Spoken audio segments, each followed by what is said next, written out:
So basically, at the age of 24, I gave my heart to Jesus Christ. I was, someone, just like in my last episode, I was someone that was boyish. I had a lot of boyish ways and how God delivered me and different things like that.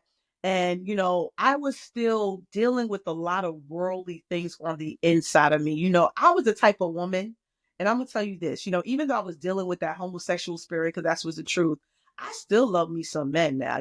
I love me some dudes, even though I look like a dude, but no, but I started changing, right? So I started transforming. I started to be more girly and stuff like that. But one thing about me, I love the thugs, man. I love those thug dudes, the ones that be like, came straight out of jail. I be like, yeah, boy. No, but no, but I love them guys because they had a swagger to them. You know what I'm saying? They was like, look, they looked tough, even though they probably wasn't tough, but they looked tough. They looked like, ooh, ooh, ooh, ooh. You know what I'm saying? Like, they can get there with the get there, even though I was saved, I was still desiring, I was still lustful, I was still wanting to have sex. I was like, look, I said, God, I love you, but this guy looking good right now. So let me tell you a story, right?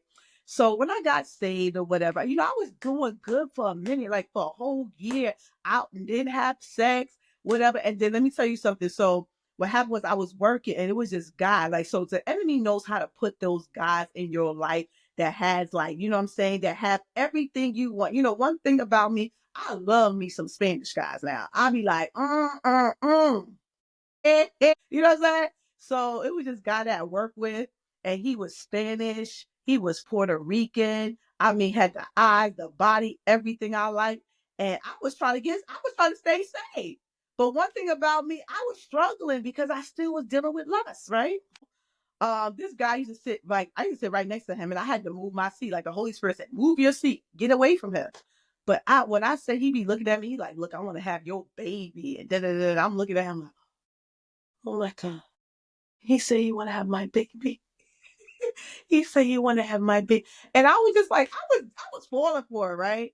So thankfully, God really protected me because He kind of gave me strategy of what to do. The Bible talks about, that God, when the enemy comes in, God will give you a way of escape. When the enemy tries to tempt you, God will give you a way of escape. So He gave me a way of escape from this particular guy. But now I got trapped with another guy. So it's like, the enemy knows how to do it. He'll be like, hey, all right, you can't, I ain't gonna get you with him. I'm gonna get you with somebody else.